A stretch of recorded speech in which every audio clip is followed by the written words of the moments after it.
Cek, bismillah. Assalamualaikum warahmatullahi wabarakatuh.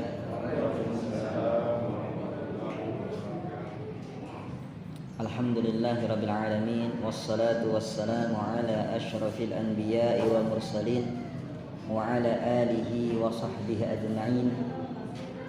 Amma ba'd.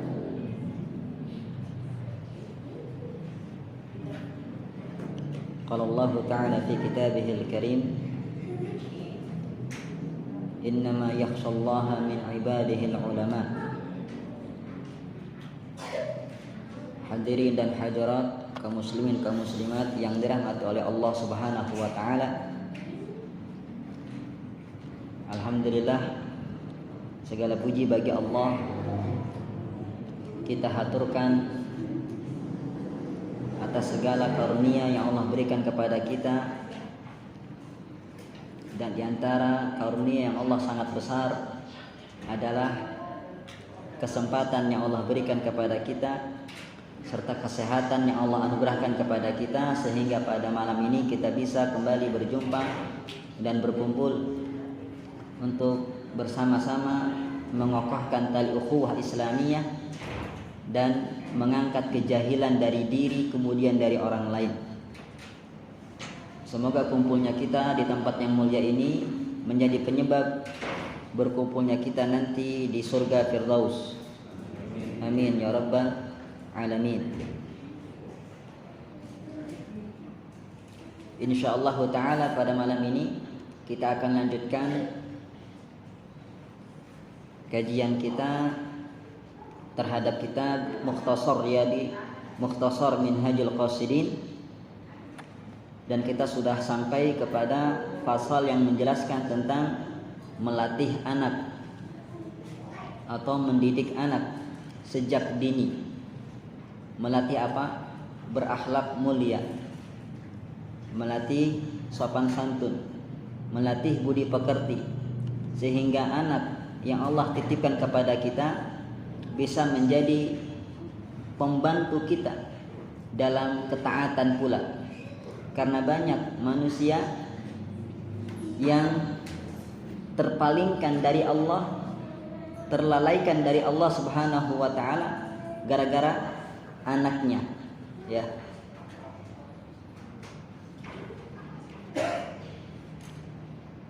Bukannya semakin dekat kepada Allah, malah semakin jauh gara-gara anaknya tersebut.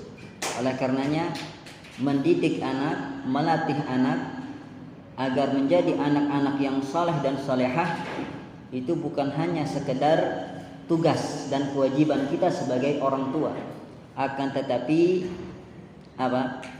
investasi kita agar kita semakin dekat dengan Allah, agar kita mendapatkan pahala dari Allah. Jadi jangan sampai ketika kita mendapatkan anak yang sulit diarahkan, susah dididik, berat dilatih, sukanya ngeyel, sukanya melawan, malah kita menyerah, malah kita sumpah serampah, malah kita mengeluhkan hal ini kepada makhluk yang lain. Seharusnya apa? Disyukuri. Kenapa? Berarti pahala semakin besar. Karena mendidik anak adalah ibadah. Dan besarnya pahala suatu ibadah tergantung seberapa sulit ibadah tersebut dilakukan. Itulah dia ujiannya. Kenapa umat-umat terdahulu mereka pahalanya lebih besar, mereka lebih utama dari kita? Karena gangguannya, tantangannya, rintangannya gak main-main, Pak. Dikit-dikit pedang, dikit-dikit ancam pembunuhan, dikit-dikit jihad, perang, seperti itu. Jadi sangat berat pada zaman tersebut. Oleh karenanya mereka menjadi apa? Khairun nas qarni. Sebaik-baik generasi adalah generasiku. Berbeda zaman sekarang. Alhamdulillah, hak-hak beragama kita dijaga sehingga kita bisa beribadah dengan tenang. Ya, Allah berikan kepada kita kesempatan, keluangan, bahkan keamanan sehingga kita bisa beribadah kepada Allah dengan tenang dan khusyuk. Berbeda dengan orang-orang zaman dulu.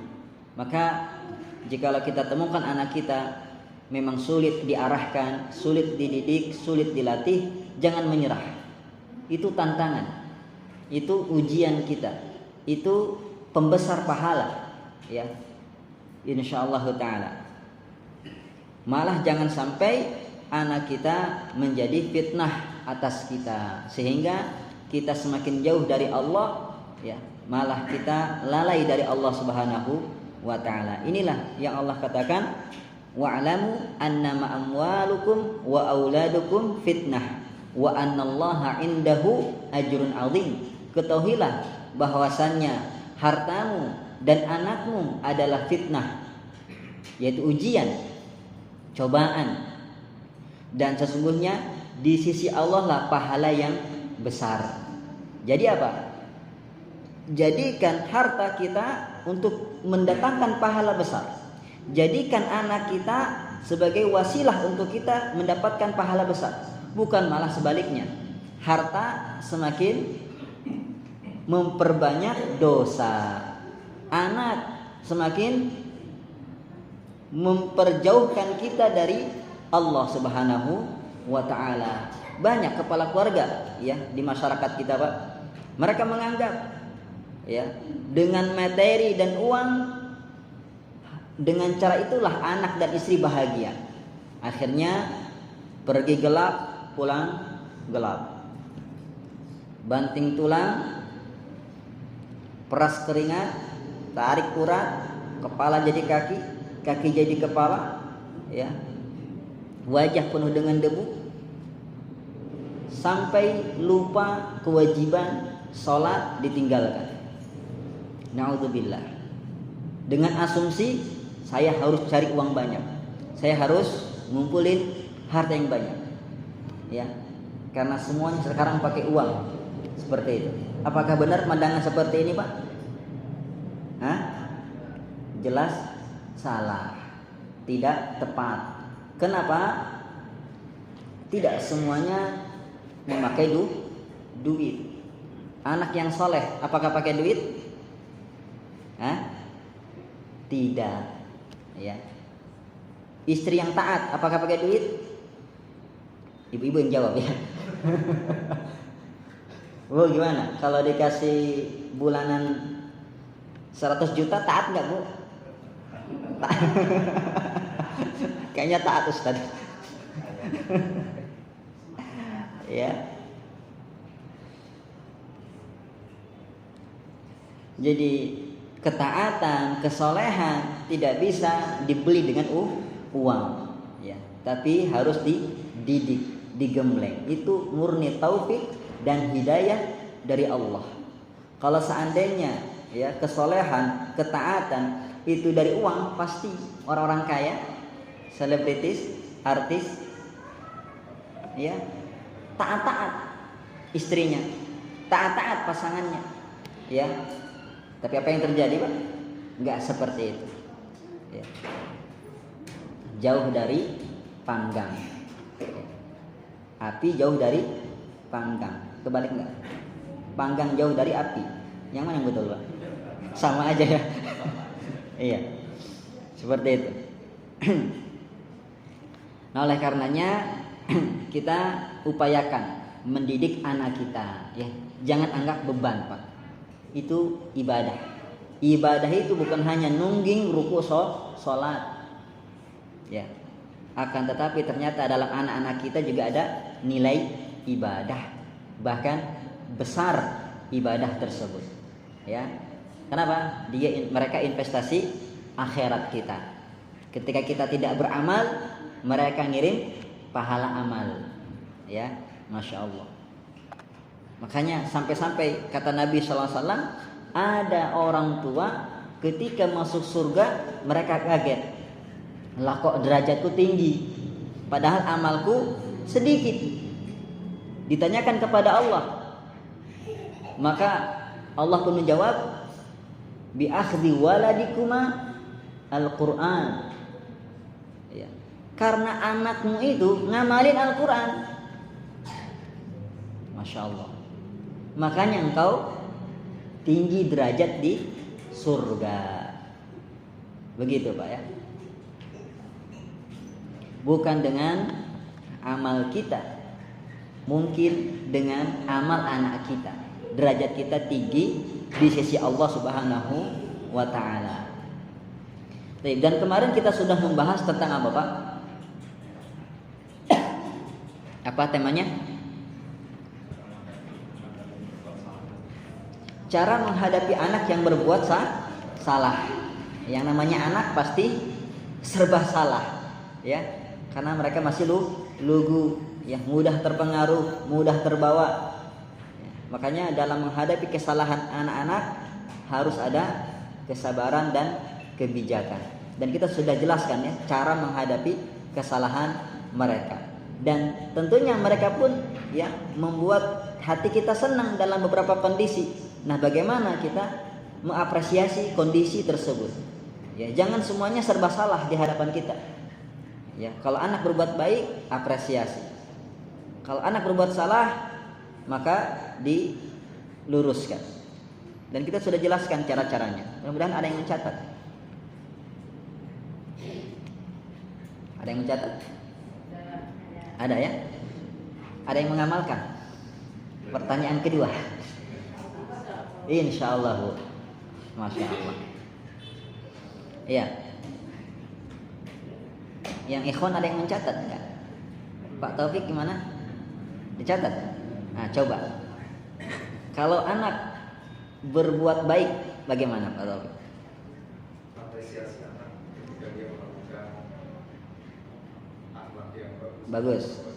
Yang pertama apresiasi, hargai. Sekecil apapun prestasi anak, ya, hargai, apresiasi. Jangan dicuekin, jangan dikerdilkan. Ada anak kita mungkin bisa motong kertas bentuk segitiga. Ma, Abi lihat Bi, aku bisa motong kertas jadi segitiga. Jangan malah didiamkan, ya. Jangan malah dikerdilkan. Allah segitiga doang. Jangan, tetap Masya Allah anak Abi ya sudah bisa gunting kertas, ya gitu. Terus Berikan hadiah, tapi jangan dibuat kebiasaan. berikan hadiah, ya, sesuai dengan kemampuan dan jangan dibiasakan. Karena khawatir kalau dibiasakan dia akan memberikan doktrin kepada dia. Jadi kalau saya berbuat baik pasti dapat reward, dapat hadiah. Akhirnya kalau dia berbuat baik gak dapat reward, dia kecewa. Ya, jadi jangan dibiasakan. Dan hadiah itu gak mesti harus materi, gak mesti harus benda, ya. Jalan-jalan bisa kayak gitu, makan bareng bisa. Gak mesti melulu harus tentang benda fisik, tidak. Pujian termasuk hadiah. Silakan. Pujilah dengan alasan, kasih tahu kenapa kita memuji. Iya. Puji alasan, puji dengan alasan. Jangan hanya Masya Allah abang apa? Ganteng. Udah gitu aja. Ya. Tapi sebutkan kenapa dia ganteng, kenapa kita puji dia. Masya Allah abang ganteng karena apa? Kalau senyum, begitu ya. Masya Allah anak Abi soleh ya, kalau sholat, begitu. Jadi dia tahu, oh, aku dipuji gara-gara sholat, bukan semata-mata dia keren atau dia soleh, ya. Ada lagi? Pujilah prosesnya, bukan pencapaian. Puji proses, jangan pencapaian. Terkadang orang tua tuh langsung pencapaian. hebat kamu ya, juara 1. Itu namanya memuji pencapaian. Puji prosesnya. Masya Allah anak Abi pasti belajarnya rajin, sehingga dapat juara 1. Begitu. Ya, puji prosesnya. Ya. Masya Allah anak Abi ya, pasti tadi motongnya hati-hati sekali itu, sehingga terbentuk segitiga. Ya kan? Pasti motongnya rapi, hati-hati sekali.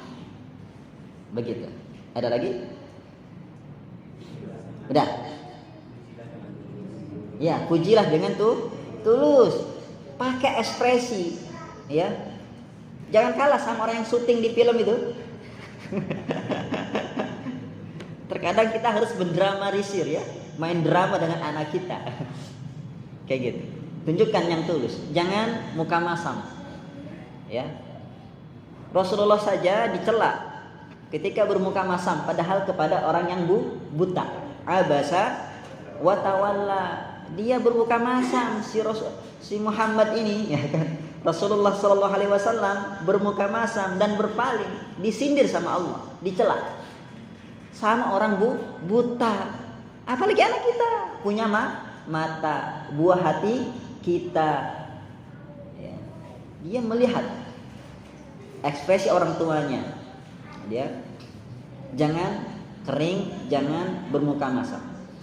Ya, tapi berseri-seri ketika memuji, tulus. Hadapkan wajah, hadapkan badan kepada dia, kasih sentuhan, kasih pelukan. Ya kalau bisa gendong, masuk anak Abi gitu kan. Udah gede Ustaz. Gak ke bawah ya kan. Seperti itu.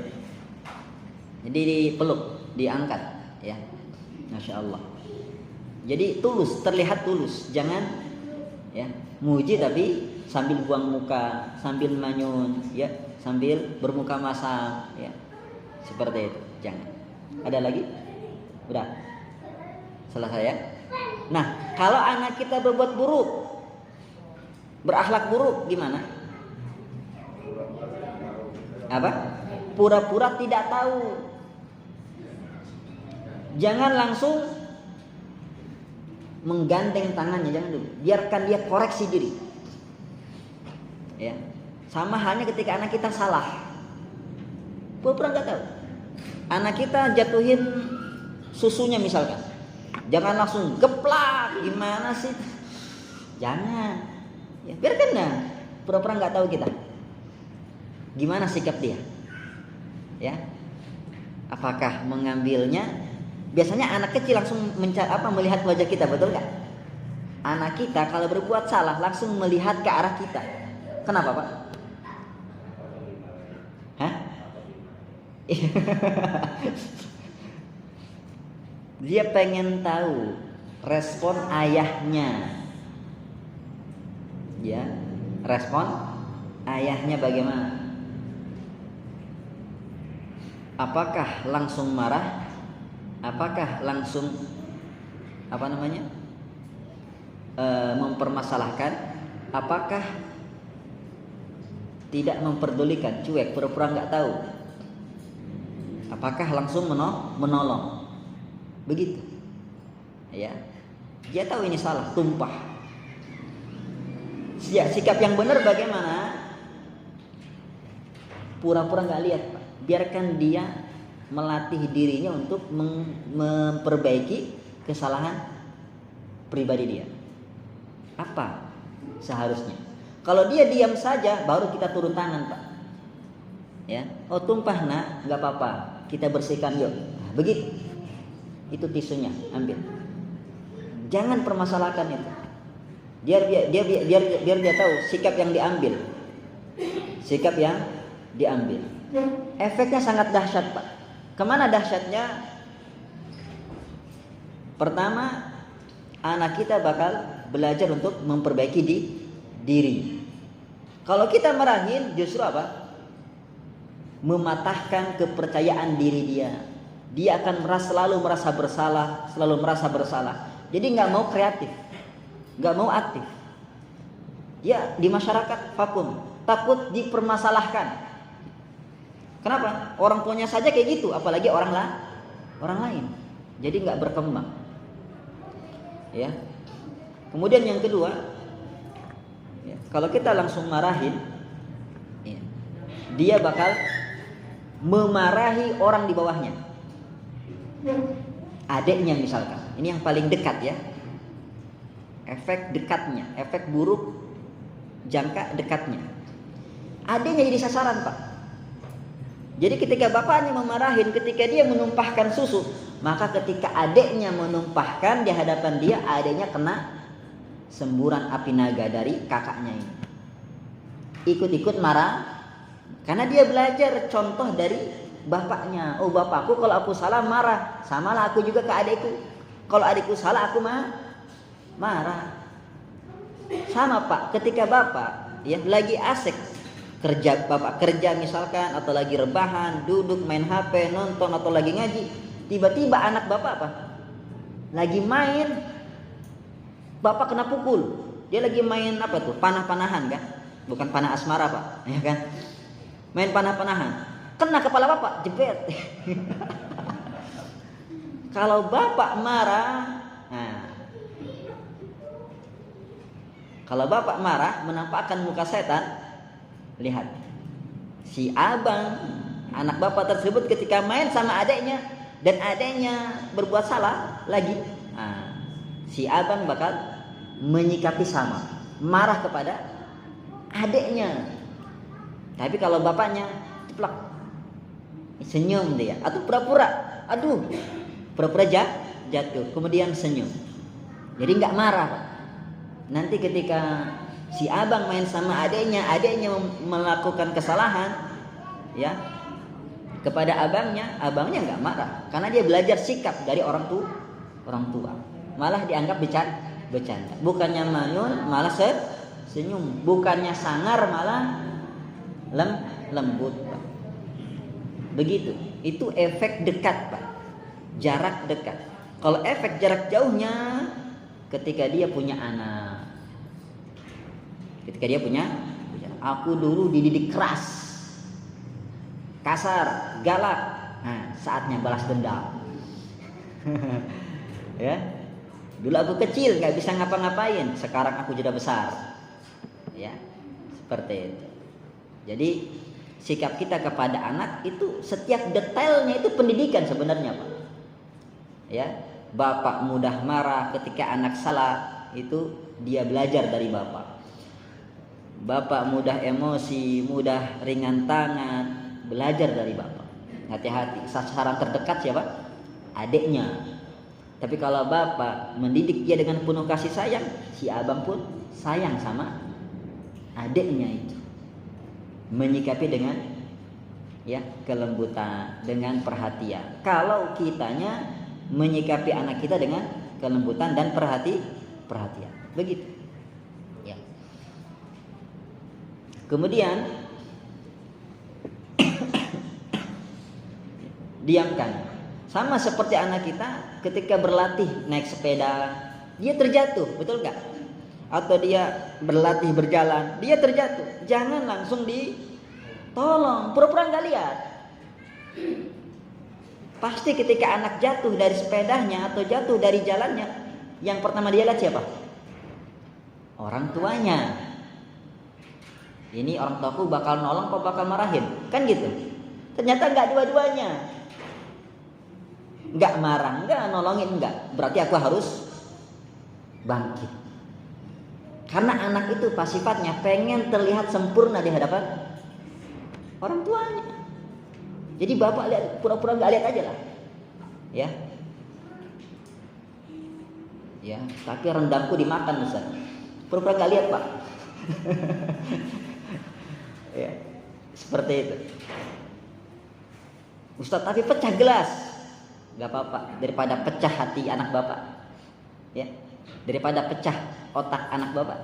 Karena setiap celaan, setiap umpatan dan marah yang kita lontarkan pada anak itu bisa membunuh sel-sel otak. Ya, kata para pakar neurologi ya tentang otak anak. Otak anak itu jutaan sel otaknya. Jadi anak itu cerdas sebenarnya. Cuma orang tuanya ini, ya, yang membuat anak kita bodoh, ya, mudah marah, mudah membentak. Sekali bentakan, sekali amarahan, langsung pecah satu sel, ya, seperti itu. Begitu Pak. Tapi kesel Ustaz. Tipsnya gimana Pak kalau kesel kemarin? Ganti celaan dengan doa. Apa doanya? Allahu yahdik. Ya, Allahu yahdik. Ya Allah, berilah dia hidayah. Begitu Pak. Para ulama dulu tuh, anaknya bikin onar, bandel, susah diarahkan. Bukan dasar anak setan, bukan. Dasar anak bandel, bukan. Dasar anak nakal, bukan. Allah yahdik, Allah yahdik. Ya. Allah yahdi. Ya Allah, berilah dia hidayah. Kayak gitu Pak. Begitu. Jadi daripada umpatan mendingan doa. Kan doa Bapak mustajab. Sebagaimana sabda Nabi sallallahu alaihi wasallam, ya. Salatu da'awat mustajabat la syakka fihinna. 3 doa yang mustajab. Tidak ada keraguan akan kemustajabannya.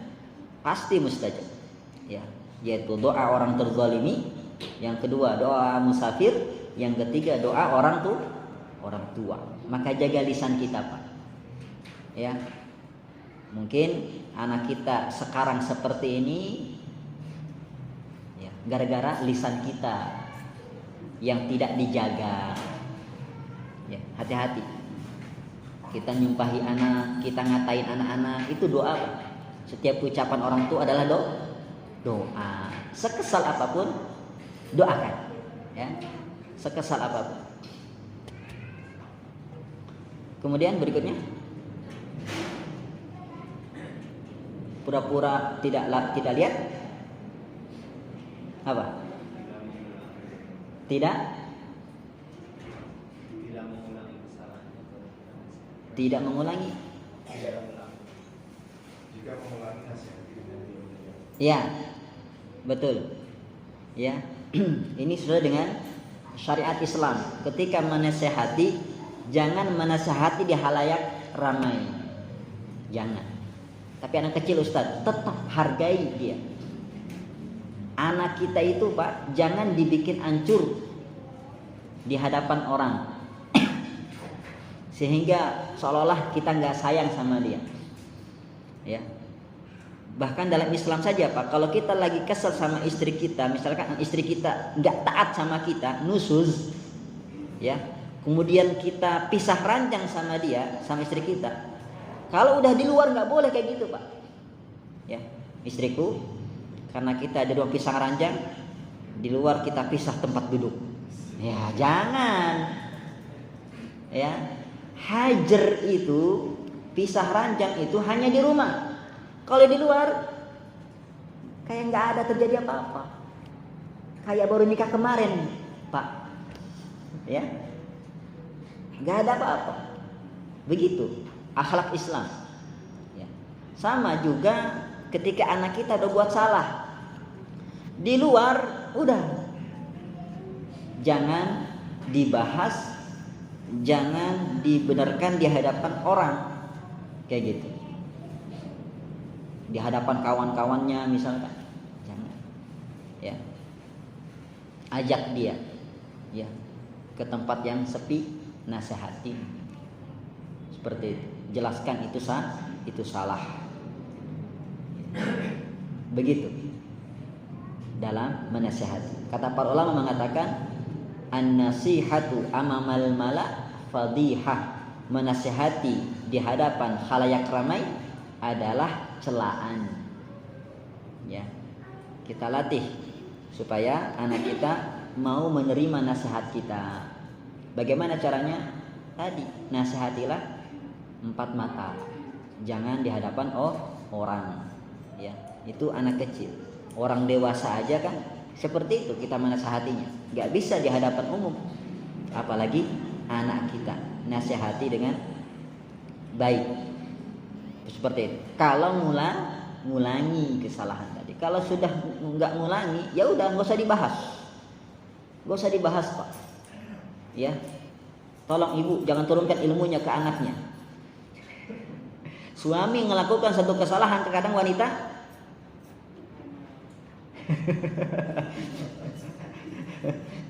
sulit melupakannya, Bu ya. Kayak gitu. Jangan turunkan itu kepada anak kita. Sudah, yang lalu sudah lewat ya. Kalau ngulangi baru kita luruskan, kita nasihati. Terus ada lagi, Pak? Sudah? Ya, cari tahu latar belakang. Pasti ada sebab. Ya, anak kecil itu melakukan kesalahan, ya pasti ada sebabnya. Ya sama seperti orang dewasa juga. Kita jangan tergesa-gesa. Cari tahu apa sebabnya. Ya, mungkin ya tingkah laku kita. Abang kenapa nggak sholat? Abi aja nggak sholat. Kakak kenapa nggak berjilbab? Mama aja nggak berjilbab. Oh berarti masalah di kita. Ya udah kita sholat, mama berjilbab. Kayak gitu. Insya Allah. Baik. Begitu ya. Kenapa abang melawan? Abi ingkar janji. Katanya janjian makan bakso di luar. Ini makan cilok. Berarti salah di kita. Ya, begitu Pak ya. Cari tahu latar belakang. Ya. Seperti itu. Ada lagi? Betul. Ngasih contoh ya kepada anak kita. Kalau berbuat salah, ya kasih contohnya yang benar gimana? Ya sebelum itu ada, kalau saya singgung kalau nggak salah, kasih tahu salahnya di mana.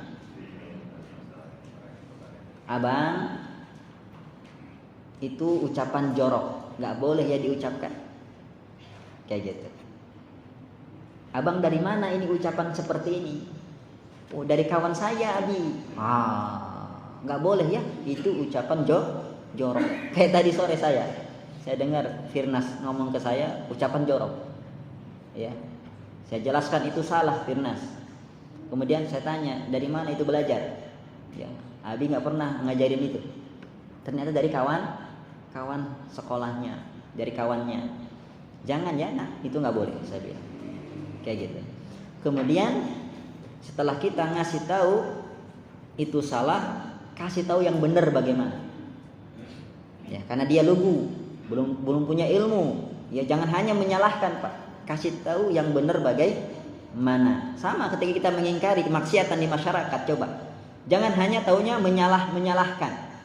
Tapi kasih solusi. Kasih ganti yang syar'i. Ya. Kita katakan misalkan zina haram. Ya. Apa solusinya? Akhi anak punya adik, nikah aja sama adik anak. Nah, itu solusi maknyus. Begitu ya. Jadi insya Allah setiap kemaksiatan, setiap masalah itu ada solusinya dalam Islam. Kitanya aja yang tidak tahu. Ya, seperti itu. Terkadang orang kan berhujah seperti itu. Yang haram aja sulit, Ustaz, apalagi yang halal katanya. Aduh. Nah, ini harus kita berikan solusi. Ustaz jangan hanya mengharamkan, menyalahkan, tapi datangkan ganti Ustaz. Ya. Begitu fikih dakwah ya. Ada namanya ijadul badil asy-syar'i. Ketika kita memberikan nasihat itu salah, ya. Yang benar bagaimana gitu loh.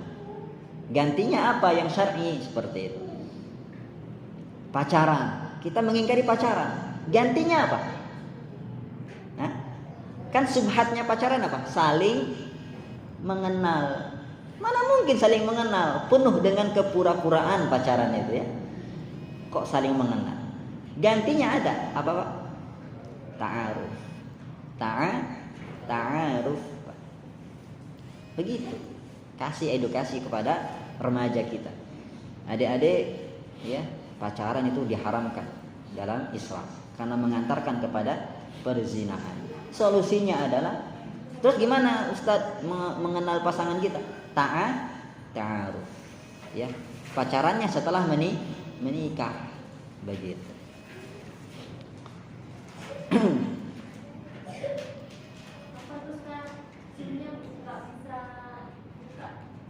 Iya betul, qadarullah ada gangguan. Insya Allah nanti diupload rekamannya.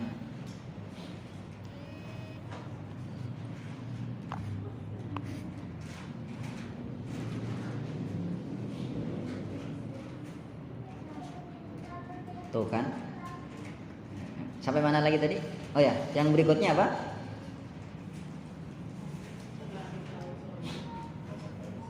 Apa? Ada ingat? Ngasih keteladanan yang tadi ya. Setelah kita ngasih tahu yang benar, kasih penguat, penegas. Dan ini memang kuncinya ya, keteladanan. Ya. Jadi tidak hanya ngomong, tapi keteladanan. Nah, nggak boleh ya makan pakai tangan kiri. Nih, lihat Abi, makan pakai tangan kanan, begitu. Ya, yang betul pakai tangan kanan. Ya, karena Rasulullah melarang hal tersebut. Begitu. Kasih keteladanan kita. Kenapa? Karena akan terjadi konflik Pak dalam batin anak. Dia masih kosong, dia seperti gelas kosong. Ketika dicampur hitam sama putih dia bingung. Ya, ini abiku bilang makan pakai tangan kanan, tapi kok abiku makannya pakai tangan kiri. Ini gimana ini? Ya, goncang gelas. Ya, hitam campur putih. Coba kalau kita sesuaikan. Nah, makanlah pakai tangan kanan, kita pun makan pakai tangan kanan. Nah, sholat dia pun, bapaknya juga sholat. Nah, ngaji bapaknya pun ngaji. Itu masya Allah, insya Allah pendidikan yang super duper mantap. Ya, mantul Pak, mantap betul. Insya Allah efektif. Tapi kalau kontradiktif, lisan menyuruh, perbuatan membangkang, nggak bisa. Konflik di anak, hilang kepercayaan dia kepada orang tuanya. Orang tuaku nggak bener ini, nggak konsekuens, nggak disiplin, nggak sesuai ucapan sama perbuatan. Seperti itu. Ya, Ustadz mungkin saja karena temannya di luar, Pak. Yang bikin guncang itu adalah jikalau muncul satu sosok melakukan dua hal yang bertentangan. Kalau itu orang lain, itu no problem, dia bisa mengkanter. Tapi kalau satu orang melakukan dua hal yang bertentangan, ini konflik bagi hati dia. Ya, kata ibu nggak boleh main TikTok joget-joget kayak cacing kepanasan, tapi ibu kok joget-joget kayak ular kepanasan, ya kan? Nah, konflik dia. Tapi kalau ibunya sudah komitmen, ucapan sesuai dengan perbuatan, ya, si bapak sesuai dengan perbuatan dan ucapannya, udah dia tenang. Ketika ada orang luar mencoba untuk merusak, dia punya counter, ya, dia punya teladan dia, ya, yaitu orang tuanya. Dia kayak gitu, lah orang tuaku kayak gini, ikut orang tuaku lah, kan gitu. Nggak ikut kawannya, seperti itu. Tapi kawannya 10 kayak gitu semua Ustaz. Nah ini yang berat. Kalau cuma 1 banding 1 kan masih bisa tuh ya. Kalau udah 10 ya gimana? Seperti itu ya. Makanya kembali kepada taufik dari Allah Subhanahu wa taala ya. Kita titipkan anak kita kepada Allah. Kita hanya mengupayakan, mengikhtiarkan sebaik mungkin. Sudah sampai situ Ibu? Ngasih teladan? Sudah ya? Masya Allah ya. Kemudian sekarang kita akan masuk ke tema yang baru, yaitu cara menumbuhkan sifat rajin pada diri anak. Masya Allah. Cara menumbuhkan sifat rajin pada anak. Siapa yang pengen anaknya rajin, Pak? Silakan angkat kaki.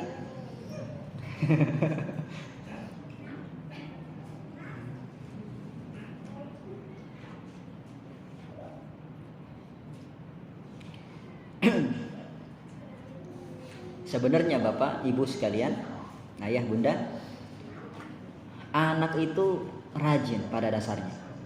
Buktinya apa? Hah? Buktinya apa, Pak? Buktinya rumah selalu berantakan. Betul? Kalau ada keluarga punya anak kecil, rumah rapi, nah ini tanda tanya besar. Berarti anaknya nggak rajin. Ya, berarti ada masalah di anaknya ini. Berarti ada mak lampir dan genderuwo di dalam rumah ini. Ya, maksudnya apa, Bu? Si ibu yang suka marah-marah merepet anaknya main di rumah. Si bapak yang suka marah-marah merepet ketika anaknya berantakin mainan di rumah. Ya, nggak bisa. Biarkan mereka berkembang. Memang mereka itu marhalah fase bermain, ya. Lihat, ingat ucapan Ali bin Abi Thalib, la'ib sab'an. Ya, bermainlah, tuh kan? Justru Ali radhiyallahu ta'ala menyuruh kita main bersama, bukan malah menutup pintu main untuk anak-anak. Nyuruh kita bermain. Ya, main sama anak kita. Ustaz, kayak anak kecil lagi, nggak apa-apa, Pak. Agar anak kita tumbuh ya dengan baik, berkembang dengan bagus, ya nggak ada masalah dalam perkembangan ya kepribadiannya, otaknya, psikologisnya, ya badannya, seperti itu. Jadi memang rajin bawaannya, Pak. Bukti yang kedua, anak kita suka bertanya, betul nggak? Abi ngapain? Ya lagi nyervis radio. Kenapa radionya? Ya rusak, makanya diservis. Loh kenapa nggak dibawa ke tukang servis aja, Abi? Ya kan Abi bisa. Abi nggak punya duit ya. Aduh, kira-kira Pak? Hah? Sini. Saya servis kamu. Layanin, Pak. Nggak apa-apa. Dia banyak bertanya berarti pengen tahu banyak. Rajin bertanya. Ya, dia sedang belajar, Pak. Jadi kalau kita bilang diam kau, udahlah, Pak. Mematahkan rajin dia bertanya, rajinnya dia belajar. Udah, akhirnya dia diam jadi anak bodoh. Ibunya di kelas, kenapa diam saja, Otong? Bapakku diam terus, nyuruh saya diam, gitu. Ya, anaknya nggak berani bertanya. Di kelas paham, diam saja, Pak. Karena di rumah kalau bertanya dimarahin, kebawa ke sekolah. Ya, kayak gitu. Ya, jadi layanin, nggak apa-apa. Ya, nanti kena encok bibir saya, insya Allah nggak, Pak. Olahraga, Pak. Seperti itu, ladenin anak kita. Dia sedang belajar, ya. Sekali lagi, anak kita itu ya sedang belajar, maka fasilitasi. Dia belajar dari kita. Kemudian bukti yang ketiga, anak kita itu rajin apa? Hiperaktif. Ada nggak anak kecil duduk manis, Pak? Hah? Ada nggak? Lihat. Ini contohnya, Pak. Baru tadi masuk duduk sebentar keluar lagi. Masuk keluar lagi. Ya, begitu. Wajar. Jangan sampai kita marahin, nggak apa-apa, Pak. Ya, seperti itu. Biarkan dia mengeksploitasi ya rumahnya. Dia pegang-pegang, nggak apa-apa. Ya, dia belajar bentuk, dia mengenal warna, dia menulis, mencoret, seperti itu. Ya, anak kita mencoret tembok, jangan dimarahin. Ya, tapi kasih tahu, nah, tembok bukan untuk menulis. Ini kertas, tulis di sini. Begitu. Ya, jangan langsung marah. Ya. Kalau kita langsung marah, Pak, apakah efeknya taat? Hah? berefek Ustaz. Tapi hanya waktu itu. Besoknya jangan harap, Pak. Ya, kayak anak tadi. Ya, ada bapak-bapak marahin anaknya coret-coret tembok. Berefek pada waktu itu. Enggak lagi nyoret tembok, besoknya Pak diulanginya Pak. Lebih gede gambarnya. Ketika bapaknya datang, dia nulisnya sambil melihat bapaknya. Tuh Pak, gak mempan. Kalau kita memarahi anak, itu dosisnya nanti kalau kesalahan berikutnya kita harus memperbesar dosis lagi Pak. Gak mempan, marah yang kemarin gak mempan. Gak mempan. Ya, seperti itu. Itu bukti anak kita rajin. Ya.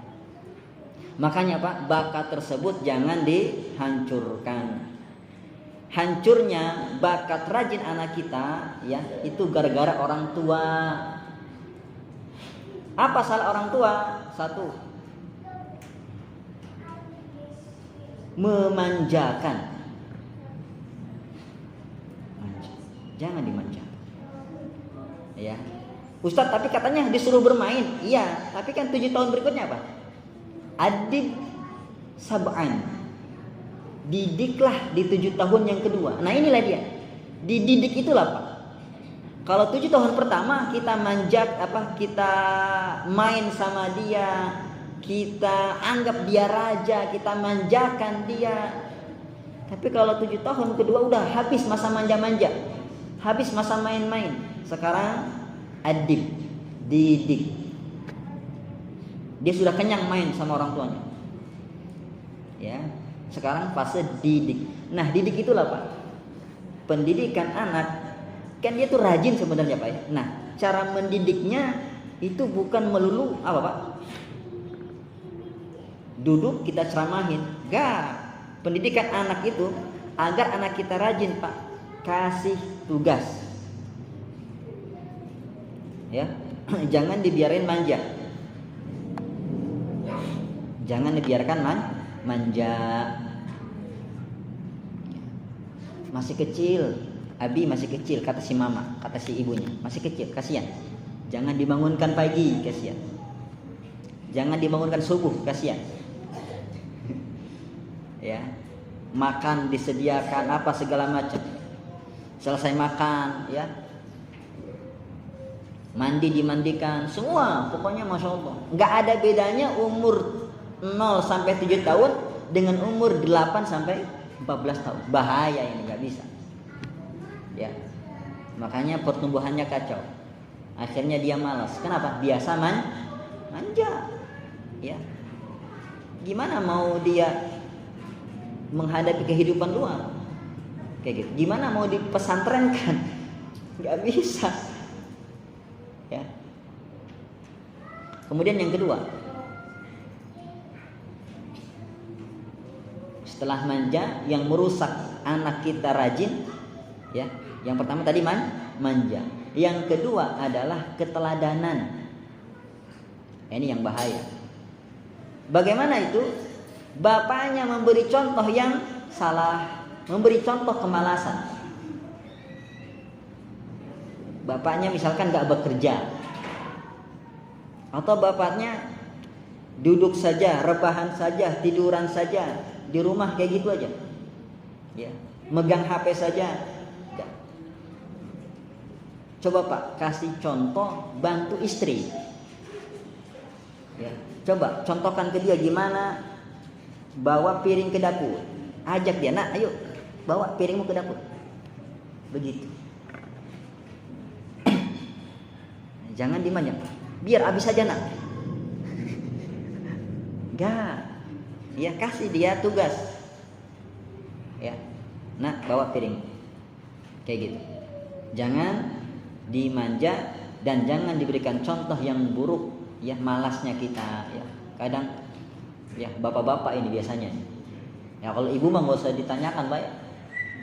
Ibu rumah tangga, ya, menyiapkan kebutuhan anak, kebutuhan suami, ya kan, bersih-bersih rumah, masak, betul Bu? Kurang apa dia ngasih contoh rajin, coba mana? Ya, ya mungkin ada sebagian istri yang memang malas. Nah, ini bahaya juga, perlu diingatkan.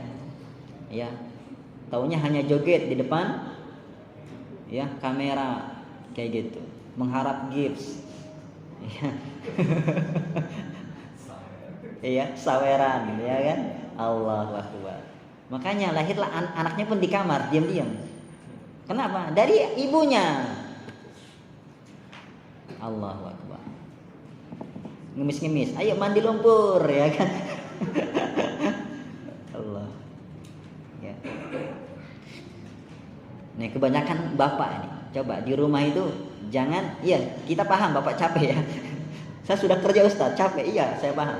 Cuma jangan terlalu nampak di hadapan anak. Ya. Di hadapan. Kalau bisa di hadapan anak tuh kita apa? Bantu istri. Efeknya besar, Pak. Ketika kita tidak ada kerja, itu anak jadi asisten rumah tangga untuk istri kita. Ya. Masya Allah. Dia pun akan bantu ibunya di rumah. Begitu. Ya. Makanya coba kerjasama dengan baik, insyaallah taala efeknya bagus. Gitu. Begitu Pak ya. Jadi jaga bakat tersebut, fitrah tersebut jangan dirusak dengan 2M Pak. Manja dan malas kita. Ya. Kalau anak kita malas gara-gara kita manjain, ya wajar. Salah kita. Kalau anak kita malas gara-gara kita malas juga, ya wajar karena keteladanan kita yang buruk. Ya, jangan dirusak. Seperti itu. Terus bagaimana? Mari kita kaji. Bismillahirrahmanirrahim. Wa yanbaghi lil ummi an tukhawwifahu bil ab. Dan hendaklah bagi seorang ibu, ya. Untuk apa? Untuk menakut-nakuti anaknya, ya, tentang bapaknya. Maksudnya gimana ini? Hah? Maksudnya gimana Pak? Jadi kerjasama Pak antara ibu dengan bapak. Si ibu, ya, sudah seharusnya membuat anaknya takut kepada bapaknya, segan, hormat kepada bapaknya. Ya, ini namanya apa? Ini namanya dalam ilmu pendidikan itu daurul abi wal ummi, ya. Jadi berperan sebagai ayah dan ibu. Ayah sifatnya apa Pak? Tegas, keras, ya, pemimpin. Ibu sifatnya apa? Penyayang, lembut, ya kan? Nah coba, ini diperankan oleh suami istri dengan baik. Kadang harus bertukar peran Pak, paham nggak? Kadang harus bertukar peran. Jadi terkadang kita marah suami, ya, maka ibulah yang harus menjadi naungan, bukan perlindungan, ya. Kalau anak salah ya salah, jangan dibela. Cuma jadilah naungan dia untuk tempat bersandar, untuk tempat apa ya? Perlindungan dia lah. Tapi jangan bela. Paham nggak Pak Sih? Saya bingung bahasanya ini. Paham nggak Ibu? Paham ya? Kalau bapak, ya, sedang marah misalkan, ya, kepada anak karena melakukan kesalahan, itu ibu berperan sebagai penyayang, pengasih, ya, mungkin sampai nangis si anak tersebut, ya, dimarahin sama ayahnya. Nah kita jangan ikut-ikut marahin. Terkadang Pak itu di luar kontrol kita. Artinya begini Pak, kita sudah belajar ya, jangan suka marahin anak, ya. Banyak marah nggak ada efek, yang ada malah menghancurkan anak, betul nggak? Nah, suatu hari mungkin kita lepas kontrol Pak, kita lupa pelajaran malam minggu itu, ya kan? Karena sudah malam Rebo ini. Akhirnya apa? Keluarlah amarah kita. Kita marahin anak kita sampai dia nangis. Nah, ibu yang harus turun tangan di sini. Sebagai apa? Penyayang, pengasih, pelindung. si anak merasa terancam dirinya, dia bakal cari perlindungan. Bayangkan kalau si bapak ya marah, ibu juga marah, kemana dia Pak? Dia bakal hancur hatinya Pak. Ya, dia bakal nggak betah di rumah, dia bakal kehilangan apa? Keberanian, kepercayaan diri itu. Jadi ada penyakit, ada obat gitu. Terkadang harus kebalik Pak. Mungkin si ibu capek, udah nyuci, masak, anak 12, Masya Allah. Ya ngurus anak capek. Ada satu anak berulah, ibunya langsung keluar. Ya, keluar, marah.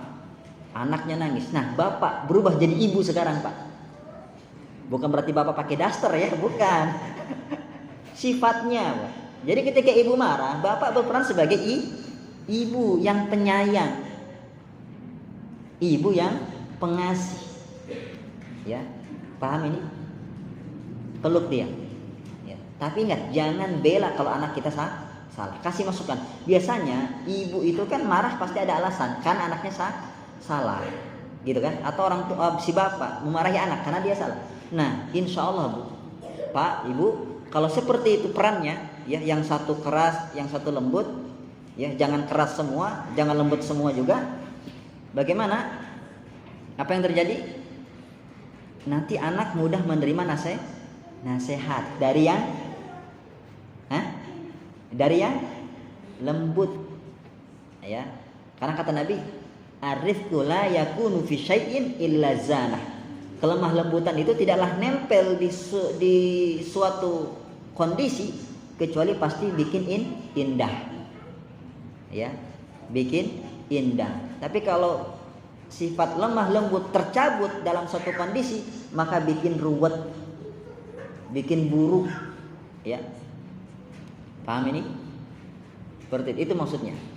Ya, hendaknya kita menanamkan pada anak kita itu menghormati ayahnya, karena ayah pemimpin. Ya, terkadang anak itu dia memukul rata. Ya, karena mungkin bapaknya suka main sama dia, akhirnya dianggap kawan, ya kan? Akhirnya nggak menghormati. Tidak, si ibu harus ambil peran, ya, untuk membuat anaknya menghormati si bapak tadi.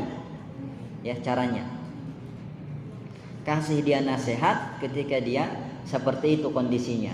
Ya, bapaknya marah, ibunya berperan sebagai malaikat, ya, sebagai penyayang, pengasih, gitu kan? Begitu. Yang kedua, caranya bagaimana supaya anak kita ini segan kepada kepada orang tua, kepada ayah, supaya menghormati, menghargai. Karena penting, ya. Kalau tidak ada penghargaan, penghormatan kepada suami, kepada ayah, nggak bisa, nggak jalan nanti. Nah, kok bahtera rumah tangga nggak jalan. Bagaimana caranya? Yang kedua adalah keteladanan dari si ibu.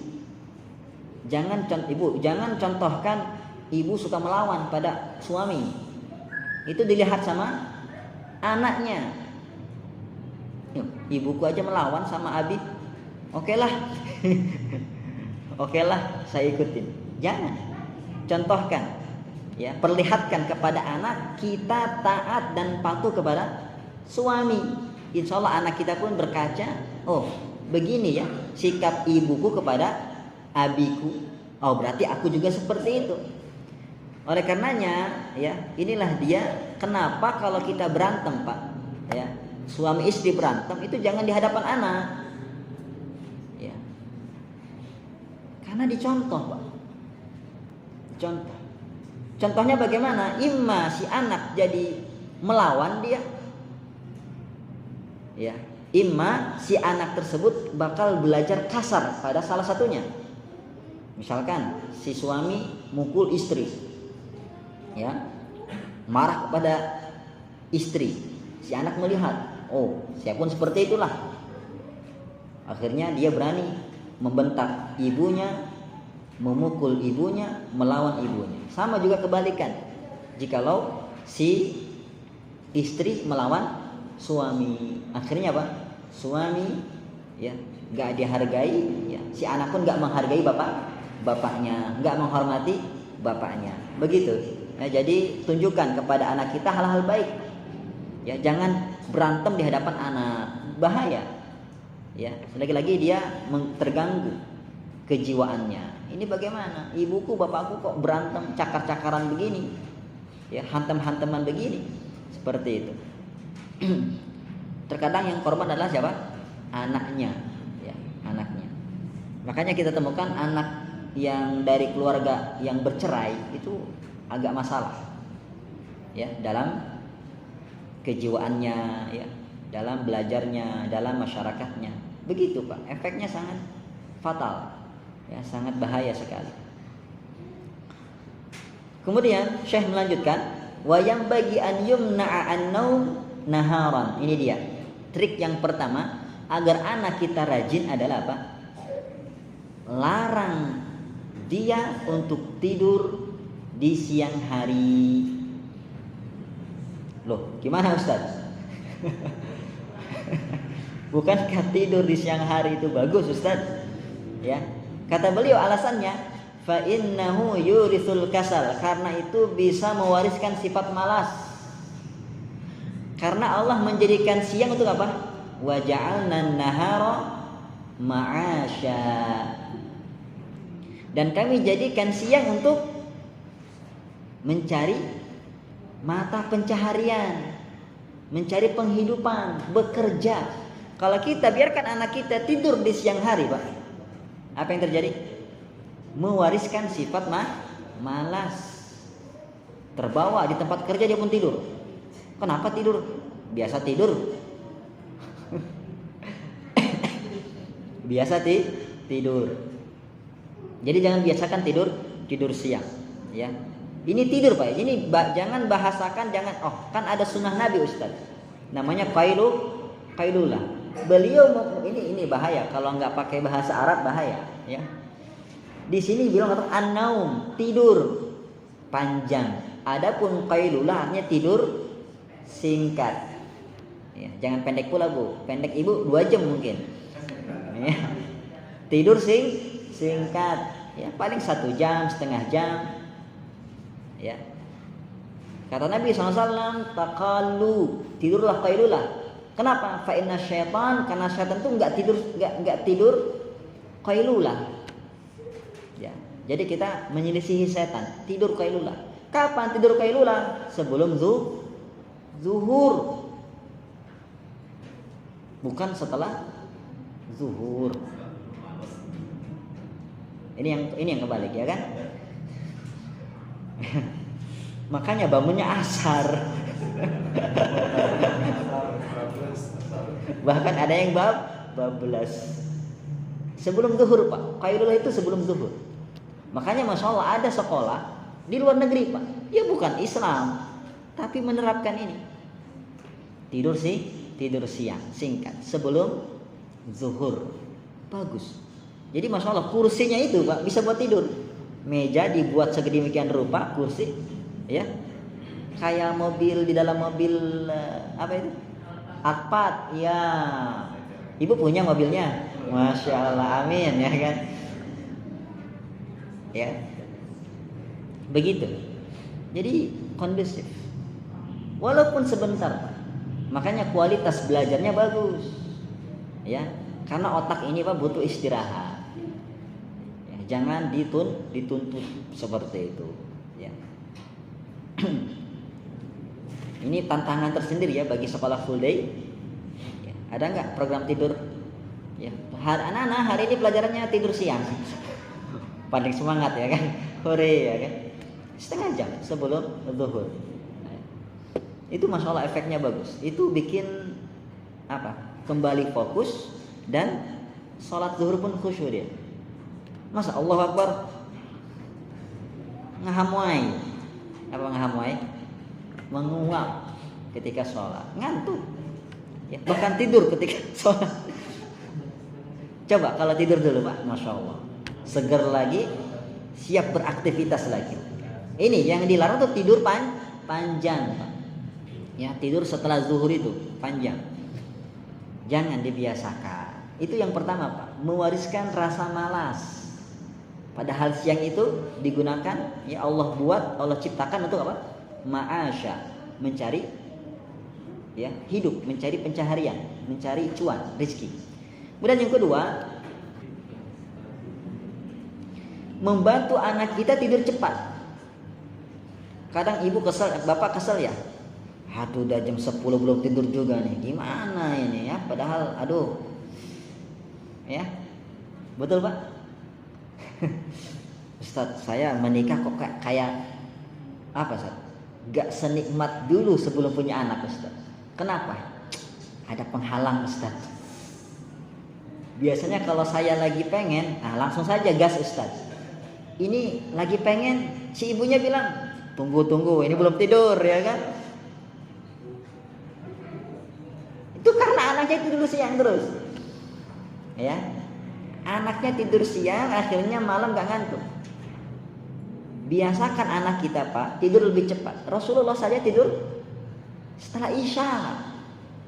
Itu hikmahnya apa, Pak? Wa ja'alna al-laila libasa wa ja'alna an-nauma apa? Wa ja'alna an-nauma subata, dan kami jadikan tidurmu sebagai istirahat. Kata para pakar, tidak ada istirahat terbaik melebihi tidur. Makanya coba ganti jam istirahatnya, Pak. Ya. Di sini kalau istirahat ngapain anak-anak?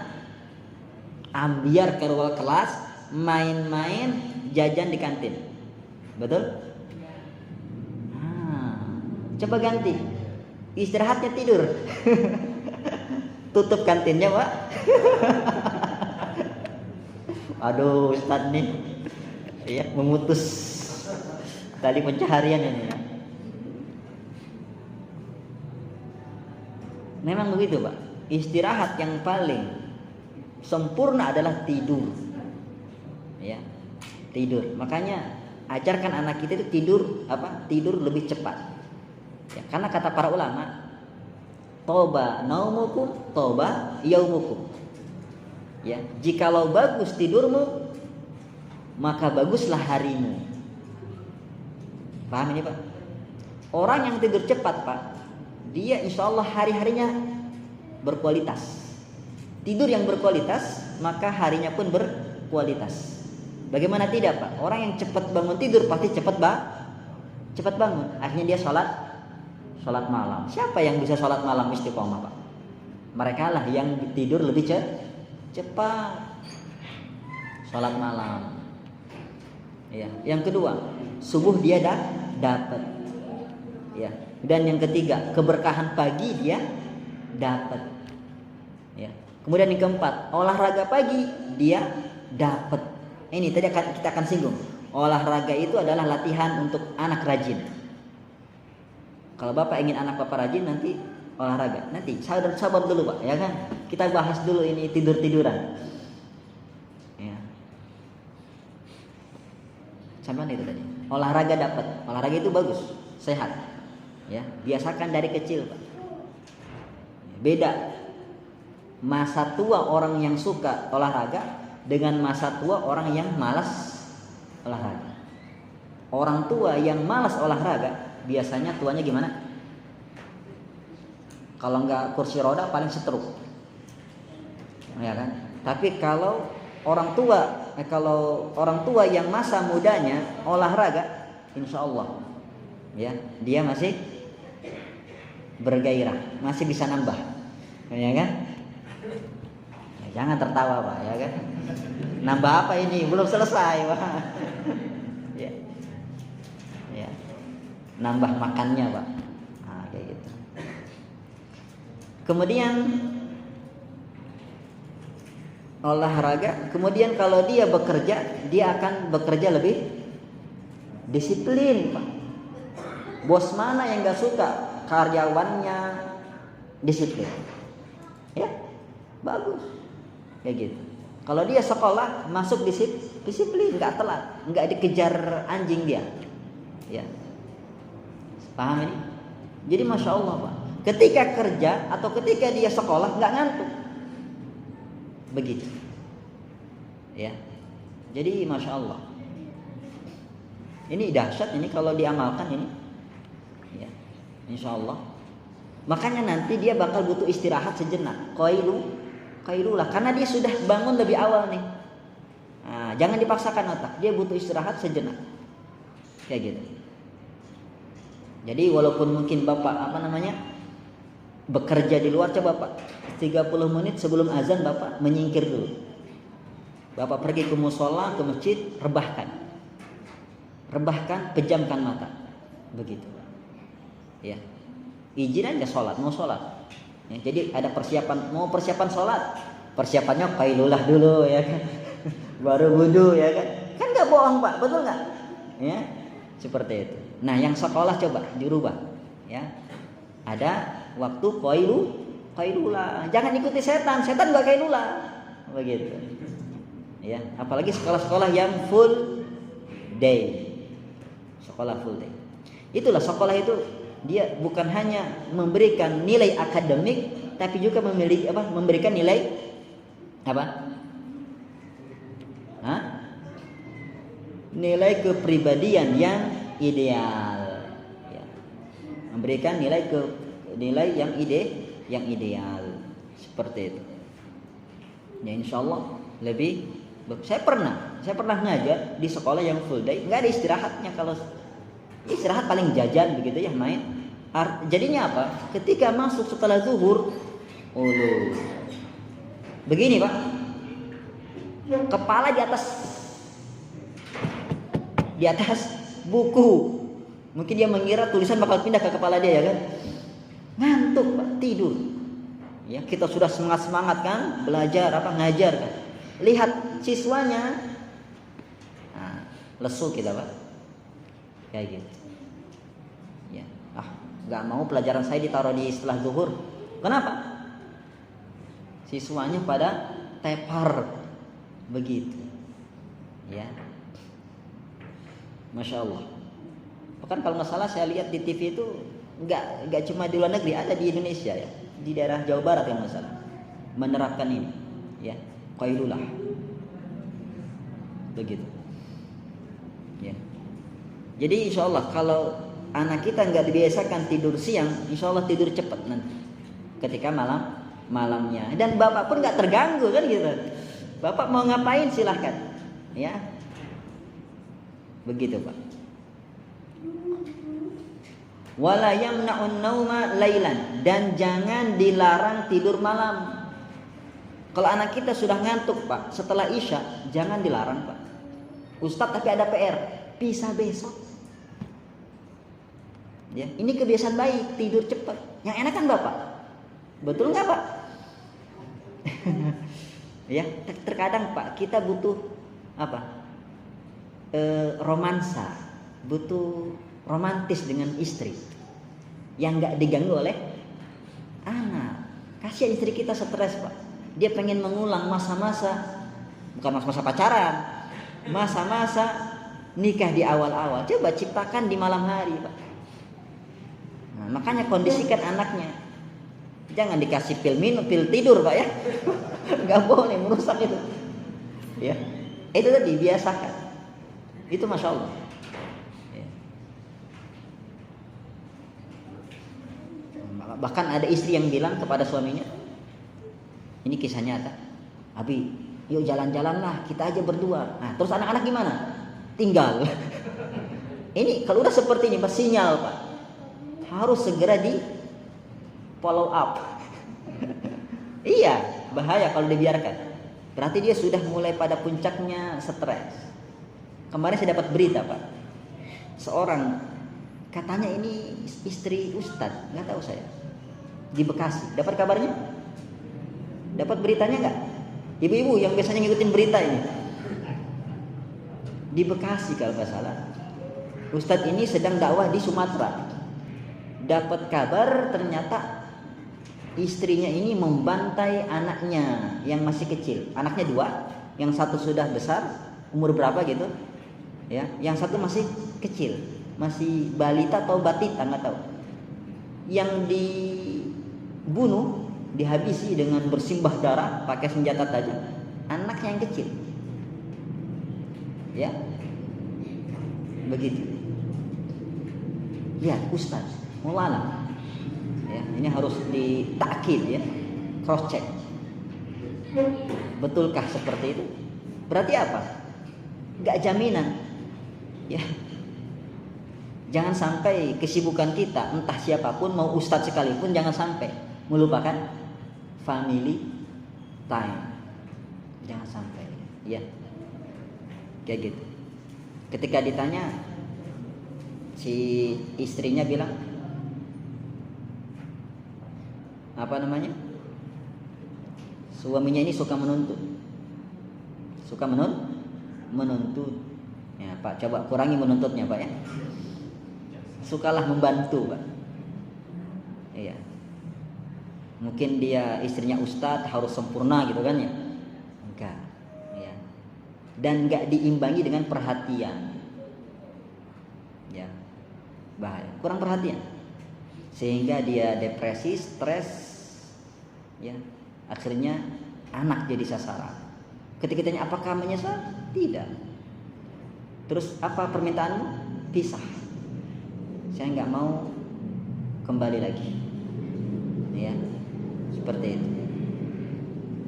Nggak mau balikan lagi, Masya Allah, ya. Jadi jangan sampai. Dan juga ini satu lagi, super curiga suaminya ini, salah satu indikator. Sampai-sampai katanya di berita tersebut, ana dengar, ya, karena Ustadz ini punya orang suruhan untuk memeriksa, untuk memantau istrinya. Ya, jadi ketika Ustadznya safar ngisi pengajian di luar, itu dia punya orang kepercayaan istilahnya. Jadi setiap seminggu berapa kali gitu, nanti ke rumah ngecek keadaan rumah bagaimana. Bayangkan, nggak bagus Pak. Berlebihan dalam curiga itu nggak bagus. Rasulullah saja mengatakan kan, ya, jikalau seseorang pulang dari safar untuk pulang ke rumah istrinya, kasih tahu yang abang udah di pesawat. Jangan dadakan ya, kayak gitu. Rasulullah itu kalau pulang dari perang, pulang dari safar itu berhenti dulu, belum masuk Madinah berhenti dulu. Dia sebelum masuk ngirim utusan, kasih tahu kepada penduduk Madinah, kepada istri-istri para sahabat itu bahwasanya kami mau nyampe. Hikmahnya apa? Satu, supaya istri-istri berdandan. Bayangin, bulu ketek sudah banyak kan gitu. Pak, para sahabat safar dulu tuh enggak sehari dua hari, Pak. Jihad fisabilillah berbulan-bulan. Makanya mungkin bulu-bulu ketek sudah pada lebat. Makanya butuh dibersihkan. Kan gitu. Ya. Jadi supaya berdandan. Karena istrinya para sahabat tuh tahu untuk siapa dia berdandan. Untuk siapa? Bu? Untuk suami. Beda dengan ibu-ibu zaman sekarang kan. Berdandan untuk kondangan, ya kan? Makanya istri para sahabat itu kalau suaminya pergi udah nggak berdandan, ya, udah datang suami diinfokan, suamiku mau datang nih, mulailah dia bersih-bersih, ya, rapi-rapi, berdandan, wangi-wangian, begitu. Itu hikmahnya agar istri bersiap-siap. Yang kedua, agar tidak membuka celah syaitan. Apa celah setan, Pak? Kecurigaan, perselingkuhan, ya. Karena kata Nabi, khawatir kita melihat apa yang kita tidak suka. Tuh. Makanya kita tanamkan kepercayaan pada istri kita, insya Allah istri kita, ya, menjaga diri dengan baik. Nggak perlu curiga, terlalu curiga. Kecuali kalau ada bukti kuat, mungkin chattingan mesra, ya, ini perlu dicurigai. Tapi kalau adem-adem jangan sampai seperti itu, ya. Jangan sampai seperti akhirnya, ya, perempuan tersebut melampiaskannya kepada siapa? Anaknya. Dia nggak bisa melampiaskan kepada suaminya. Anaknya lah yang jadi sasaran. Allah musta'an. Jadi kalau anak kita, ya, kembali kepada jalan yang lurus ini, Kalau anak kita mau tidur malam jangan dilarang Pak. Ya, kecuali kalau maghrib. Nah, belum saatnya tidur. Rasulullah melarang kita tidur setelah maghrib. Yuk sama Abi main dulu. Yuk keliling dulu. Yuk, apa namanya Pak? Motor-motoran itu. Ron-ron istilahnya ya. Ron-ron ya. Kayak gitu. Jajama jalan-jalan malam begitu ya. Kalau jajasor jalan-jalan sore ya. Ya. Begitu Pak. Walakinnahu yamna'ul firash al-wati'ah litatasallab a'dha'uh. Akan tetapi ya ketika dia tidur jangan kasih kasur empuk. Lagi-lagi jangan dimanja Pak. Ya, kita itu menciptakan anak-anak yang tangguh. Anak yang bisa hidup di masa depan. Kenapa? Generasi Z zaman sekarang Pak, ketika bapaknya mati, ibunya mati, udah kayaknya habis hidup, kayaknya kiamat, udahlah mati juga, bunuh diri. Karena itu salah orang tua, terlalu memanjakan, terlalu berlebihan dalam perhatiannya, semuanya fasilitas dipenuhi, nggak boleh capek dikit, nggak boleh sulit dikit, pokoknya difasilitasi, dimudahkan. Enggak, ya. Terkadang ibu nih memanjakan anak. Kemarin ada kasus di Garut kalau nggak salah, lupa. Gara-gara ibunya suka belain anaknya, manjain anaknya, suami stres. Udah tahu-tahu salah ini anak, ya kan? Malah ibunya membela. Ya, beda dengan tadi ya, jangan samakan. Kalau yang tadi tuh nggak membela dia, cuma memberikan bahu untuk bersandar, pelukan untuk ya penenang, begitu, bukan membela. Nah, itu salah nak ya. Yang satu kasar ngasih taunya itu salah. Kalau ibu, nah itu salah ya, nggak boleh diulangi. Lihat Abi marah kan? Paham ya? Kalau ini enggak, dia bela anaknya yang salah, bela. Akhirnya suaminya emosi Pak, ya, stres, depresi, tekanan, ya, ibunya jadi sasaran, ya. Naudzubillah. Begitu kabarnya, wallahu alam. Kita harus cross check. Kita ambil ibrahnya saja, bahwasanya ya jangan sampai kita memanjakan anak, membela anak kalau salah, ya salah. Jangan dibela-bela, ya, jangan dibela-bela. Ya, ada anak kita mecahin kaca tetangga, kita ajarkan nak tanggung jawab, seperti itu. Kalau perlu potong dari uang jajannya, untuk ganti itu. Ajarkan dia tanggung jawab, ya, seperti itu. Ya, uang jajannya 10.000, kurangi 2.000, 8.000, seperti itu. Itu soal efektif sekali mengajarkan anak kita untuk bertanggung jawab. Kasih dia ya reward dan punishment. Jadi jangan dimanja, jangan dienak-enakan ya. Kasih dia kasur yang tidak empuk katanya, yang keras. Untuk apa? Supaya badannya kekar ya. Badannya apa? Anggota tubuhnya apa? Kokoh, kuat. Seperti itu. Ya, jangan dimanja intinya. Jangan pulang ganti kasur Pak ya. Ya, jangan terlalu tekstual, bukan kita tekstual. Oh berarti ganti Ustadz, jadi tikar bambu, enggak. Kita lihat maksudnya apa gitu loh. Ya, tujuannya apa? Dikasih tikar yang kasar supaya kuat otot-ototnya. Berarti tinggal ganti alternatif Pak. Ya. Kira-kira latihan apa nih? Melatih otot. Ya, kita lihat belum selesai. Wa yata'awwad al-khusunah fil mafrash wal malbas wal mat'am. Ya, dan kita biasakan dia untuk apa? Di atas tempat tidur, ya, memakai pakaian dan makanan yang biasa. Jangan selalu enak Pak. Kita tahu Bapak itu Masya Allah gajinya 2 digit sebulan. Tahu Pak. Tapi jangan mentang-mentang 2 digit makannya enak selalu, enggak. Ya, kali-kali Pak jangan yang daging-dagingan coba. Ya, serisi dengan tempe, ya, daging keledai itu Pak. Daging kedelai tahu, ikan asin, nggak apa-apa, itu mendidik. Ayo nak makan di nasi liwet. Mana dagingnya Bi? Ya inilah dagingnya, ikan teri, ikan asin. Kita biasakan, nak makan seadanya. Begitu. Jangan selalu diturutin. Aku pengennya kentutski. Apa kentutski Pak? Kentaki bukan kentut Bapak. Kentaki, jangan. Nak makan seadanya. Ayo makan sama lalapan gitu. Tempe, enak. Ya. Bayangkan Pak, saya kemarin lihat ada ibu-ibu bawa anaknya ke rumah sakit. Anaknya SMA, umur 15 tahun. Apa umur 17 tahun? Saya lupa. 17 kayaknya. Apa 15? Pokoknya ada anak lah ya. Sudah sebesar itu, sudah marhalah SMA. Kemana? Diajak ke rumah sakit. Pakai seragam sekolah. Ngapain? Cuci darah. Cuci darah. Ya, ditanya kenapa ibu?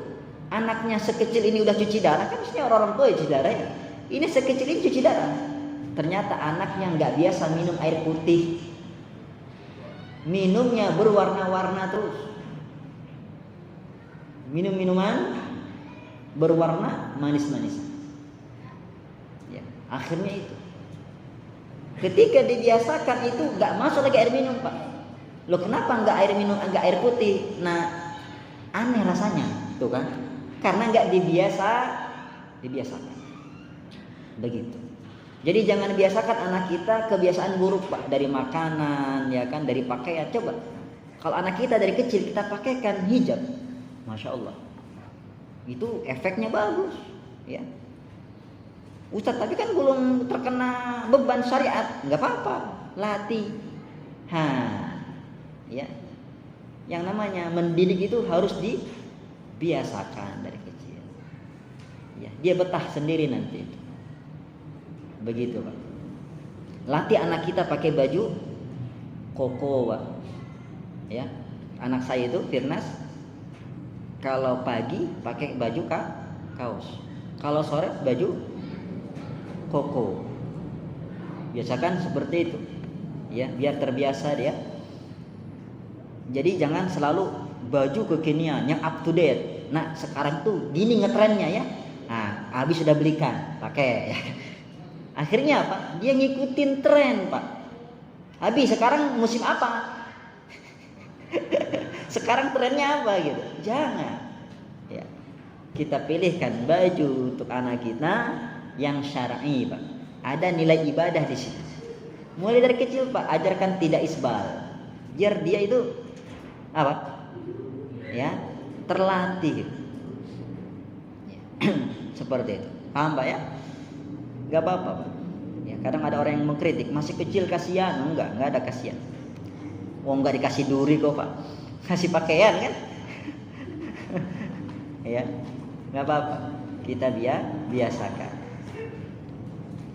Untuk menutup aurat yang sempurna, untuk berpakaian syar'i, karena dalam pakaian ada nilai ibadah, ada nilai haibah, wibawa, ya, kayak gitu. Kalau saya pakai kaos biasa Pak, Bapak manggilnya apa ke saya nanti? Ya kan? Tapi kalau ada ustadz, ya, pakaiannya seperti ustadz, memang ustadz kan ya, pakaiannya pakaian misalkan jubah, pakaian syar'i gitu kan, ya kita manggil dia ustadz gitu kan ya. Dan itu pun membantu dia bertakwa Pak. Anda nggak ceritanya orang berjilbab ya kan, di pinggir jalan enggak, ya pakai kopiah apa segala macam enggak. Pasti mereka jaga image, ya, sesuaikan dengan casing.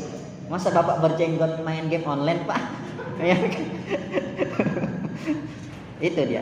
Kadang jenggot ini berjasa sekali gitu kan, bikin kita malu untuk maksiat. Ya.